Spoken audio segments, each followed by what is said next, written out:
전 세계에서 가장 많은 매출을 올리는 기업은 월마트였습니다. 수십 년간 거대한 오프라인 매장 네트워크를 바탕으로 지구상에서 물건을 가장 많이 파는 기업이라는 타이틀을 가지고 있었죠. 2013년부터 약 13년이나 전 세계 매출 1위 자리를 지키고 있었고요. 그런데 이 자리를 다른 기업이 차지하게 됐습니다. 바로 아마존이죠.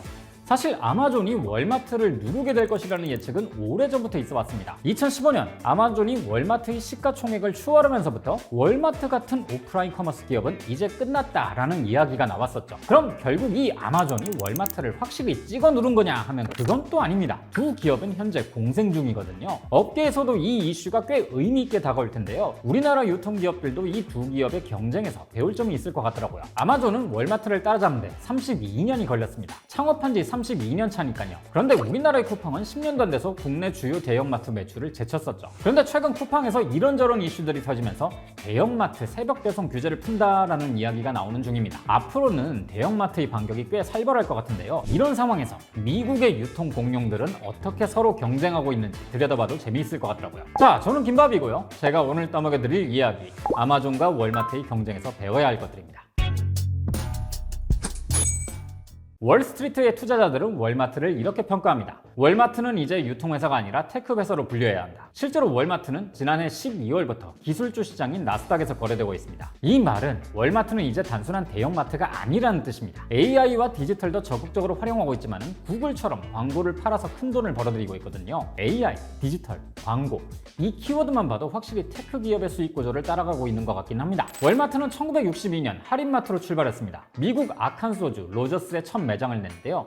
당시 미국에는 비슷한 마트들이 많았습니다. 물건을 대량으로 저렴하게 구매한 다음에 쌓아두고 이걸 박리담의 형식으로 많이 파는 거죠. 월마트가 성공할 수 있었던 건 박리담의 형식으로 물건을 많이 팔았기 때문이라는 이야기가 많긴 한데요. 사실 이것보다는 훨씬 더 천재적인 방법으로 성공한 기업입니다. 출점 전력이 정말 남달랐거든요. 당시 초기 월마트의 가장 큰 경쟁자였던 K마트는요, 인구수가 많은 대도시를 중심으로 매장을 냈습니다. 사실 이게 가장 안전한 전략이긴 하죠. 이건 대부분의 유통기업들이 쓰는 출점 전략이기도 합니다. 그런데 월마트는 정반대로 갔어요. 인구 2만 명 정도의 작은 소도시를 노렸거든요. 인구가 적으면 고객도 적고 판매량도 적으니까 매출도 낮겠죠. 판매량이 적으면 그만큼 물건을 소량 구매해야 하니까 비싸게 사야 하고 재고 관리와 운송에도 많은 돈이 들어요. 그래서 다들 인구가 많은 곳에 매장을 내는 거죠. 근데 샘 월튼의 천재적인 면모가 바로 여기서 드러납니다. 월마트는 매장을 어디에 낼까를 고민하는 게 아니라 물류센터를 어디에다 지을까를 먼저 고민한 뒤에 물류센터를 먼저 박아둡니다. 그리고 이 물류센터를 중심으로 물류 트럭이 하루 안에 왕복할 수 있는 거리를 짜고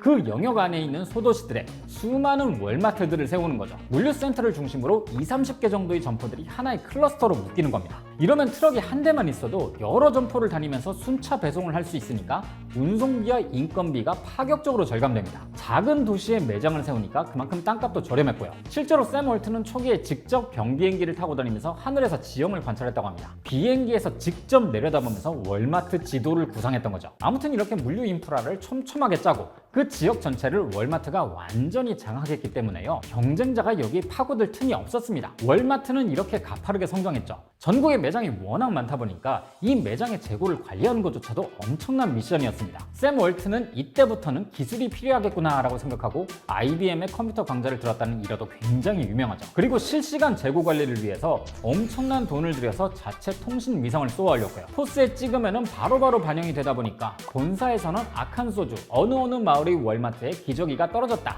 이런 것까지 다 알 수 있게 된 겁니다. 물류센터의 효율을 높이고 물류 비용을 낮추고 이걸 상품 판매가에 그대로 반영하니까 경쟁사들보다 훨씬 저렴하게 팔 수 있고, 또 공급자들은 자기들 제품을 많이 사가니까 더 저렴하게 공급하게 되고, 이렇게 계속 선순환이 되다 보니 당시 월마트를 막을 기업은 아무도 없었죠. 오죽하면은 공급업체들 사이에서조차 월마트에 입점하지 못하면 망한다라는 이야기가 돌 정도였습니다. 이렇게 1990년대가 되면서 월마트는 초거대 기업이 될 수 있었죠. 월마트가 이렇게 승승장구하고 있었던 90년대 초반, 제프 베조스의 아마존이 등장합니다. 베조스는 인터넷의 엄청난 잠재력을 감지하고 인터넷에서 세상의 모든 것을 팔아보자 라는 사업을 구상했죠. 94년에 이렇게 아마존을 설립하고 팔았던 첫 아이템은 책이었습니다. 좀 뜬금없어 보이지만은 이게 다 이유가 있었죠. 일단 책은 온라인 구매 장벽이 낮습니다. 신선식품이나 옷처럼 직접 보고 만져봐야 할 필요가 없으니까요. 그리고 두 번째 이유는 오프라인 서점은 못하는 걸 온라인 서점은 할 수 있었다는 겁니다. 당시 전 세계에서 판매하는 책의 종류가 약 300만 종이었는데요. 서점이 아무리 커봤자 이 책들의 절반도 취급할 수 없었습니다. 그런데 인터넷은 여기에 제약이 없죠.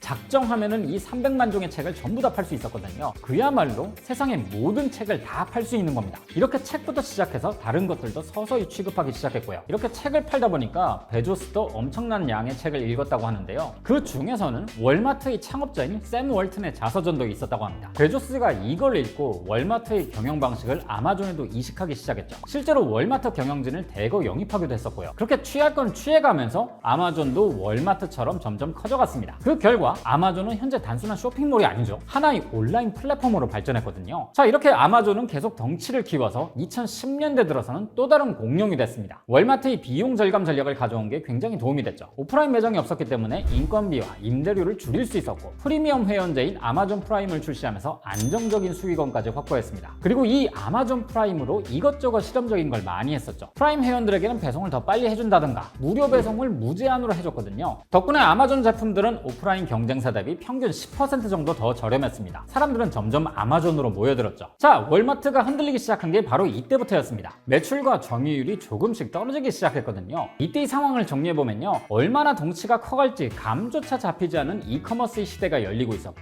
사람들은 매장 하나 없는 아마존에 빠져들고 있는 상황이었습니다. 그런데 월마트는 당시 4,700여 개의 매장을 가지고 있었죠. 아마 가만히 있어도 비용이 발생하는 이 수천 개의 매장들이 정말 부담스럽게 다가왔을 거예요. 아마존에 비교하면 가성비가 너무 떨어지니까요. 심지어 2015년에는 아마존의 시가총액이 월마트를 추월했죠. 월마트는 멸종을 앞두고 있는 공룡의 심정이었을 겁니다. 하지만 여기서 대반전이 일어나죠. 비슷한 시기에 월마트의 새로운 CEO 더그 맥밀런이 부임하는데요. 이 사람이 회사 운영을 굉장히 파격적으로 했거든요. 신의 한 수는 제트닷컴이라는 회사를 인수했다는 겁니다. 사실 이 제트닷컴이라는 회사보다는 제트닷컴의 창업자인 마크 로우와 손을 잡은 게 결정타였죠. 아마존에서 일하면서 아마존의 전략을 싹 다 흡수했었던 이커머스 전문가였거든요. 이 사람에게 월마트의 전체 이커머스 사업부를 다 맡겨버린 거죠. 마크 로우는 바로 월마트닷컴의 상품수를 200만 개에서 1,000만 개 이상으로 늘리고 물류센터를 더 많이 확충했습니다. 그리고 이때부터 월마트는 환골탈퇴하게 되죠. 아까 월마트의 4,700여 개의 매장이 짐처럼 느껴졌을 거라고 말씀드렸지만요. 더그 맥밀런과 마크 로우는 이걸 적극적으로 활용하기 시작합니다. 사실 월마트의 가장 소름 끼치는 점은요, 미국인 10명 중 9명이 월마트 매장 반경 16km 이내에 산다는 겁니다. 그만큼 소비자들 가까이 있다는 거죠. 월마트에서는 온라인 주문을 받으면 물류센터가 아닌 고객 집에서 가장 가까운 매장에서 배송을 시작합니다. 아마존은 절대 갖지 못할 시스템이죠. 택배 배송 현황을 조회해보시면 아시겠지만 우리가 제품을 받기까지 정말 많은 코스를 거칩니다. 이 단계 중에서도 맨 마지막이 지역 거점 창고에서 집 문 앞까지를 라스트 마일이라고 표현하는데요. 쉽게 말하자면 택배 기사님이 물건을 싣고 개별 주소지로 배송하는 마지막 단계를 말합니다. 이 라스트 마일에서 제일 많은 비용이 깨집니다. 그런데 월마트는 소비자들과 워낙 가까이 있었기 때문에 이 라스트 마일에 들어가는 돈을 확 줄일 수가 있었죠. 게다가 월마트는 아마존에게는 부족했던 신선식품이라는 비장의 카드가 있었는데요. 온라인 주문이 들어오면 매장 직원이 바로 냉장고에서 꺼내서 집으로 쏴주는 겁니다. 과거 물류센터를 중심으로 소도시를 장악했던 전략이 이커머스 시장에서도 똑같이 작용하는 거예요. 이 정도면 샘 월튼이 진짜 천재라고 할 수 있죠. 아마존도 이 부분에서는 자기들이 취약하다는 걸 알고 있었습니다. 그래서 2018년에 홀푸즈를 인수하고 신선식품 시장에도 진출했죠. 그 외에도 아마존 프레쉬, 아마존 고, 아마존 포스타 같은 매장을 만들었고요. 월마트가 온라인에 진출하는 것에 대응해서 오프라인 진출을 좀 더 적극적으로 시도했던 겁니다. 그런데 성적들이 별로 좋진 않았습니다.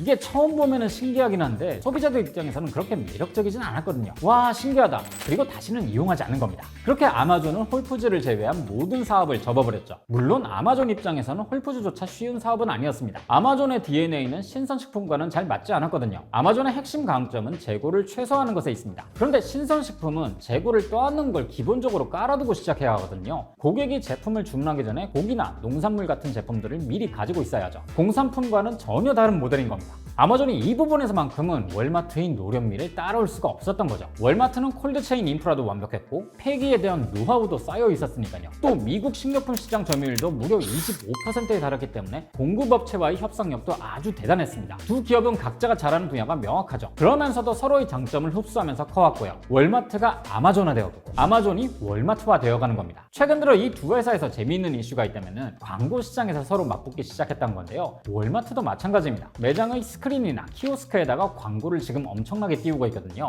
월마트는 사실 그 자체로 광고판이라 봐도 무방합니다. 미국 전역에 퍼져 있고 매주 매장을 찾는 사람이 1억 3천만 명에 달하니까요. 광고 사업을 안 할 이유가 없는 거죠. 이 광고 사업이 현재 월마트의 새로운 성장 동력이기도 한데요. 물론 광고 수익이 아직은 아마존의 10분의 1도 안 되지만 이 정도면 월마트도 테크 회사라는 게 충분히 이해가 가는 것 같습니다. 실제로 지금 월마트는 구글과 아마존 출신의 인재들을 적극적으로 영입하고 있거든요.